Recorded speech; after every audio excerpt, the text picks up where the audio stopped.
மறுபடியும் இன்னொரு time try பண்ணிட்டு அந்த வீடியோவை நான் உங்களுக்கு ஷேர் பண்றேன். அதுக்கடுத்து வந்து இது நாட்டு பூண்டு கொடுத்துருக்காங்க. இது வந்து உரிக்க கஷ்டமா இருக்கும், பட் டேஸ்ட் நல்லா கொடுக்கும். எனக்கு வந்து மலை பூண்டு வந்து உரிக்க ஈஸியா இருக்கும், நல்ல பெரிய சைஸ்ல இருக்கும், ஒண்ணு போட்டாலே போதுமா இருக்கும். இதை வந்து நம்ம பூண்டு வச்சு ஏதாவது தொக்கு இல்ல பூண்டு குழம்பு மாதிரி வச்சு நம்ம ட்ரை பண்ணலாம். இது கொடுத்துருக்காங்க. அப்புறம் வந்து எலுமிச்சம்பழம் கோயிலுக்கு குலதெய்வம் கோயிலுக்கு போயிருந்தாங்க, அதுல இருந்து கொடுத்துருக்காங்க போல. நீரெல்லாம் மேல இருக்கு. அவ்வளோதான், ஒரு பேக் முடிஞ்சு. அடுத்த பேக்ல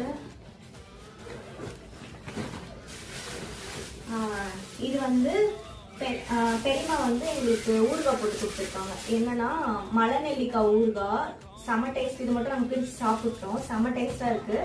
நெக்ஸ்ட் வந்து ஒரு வித்தியாசமான ஊறுகாய் நான் சாப்பிட்டதே இல்லை. அது என்னன்னா சுண்டைக்காய் ஊறுகாய். சுண்டைக்காயில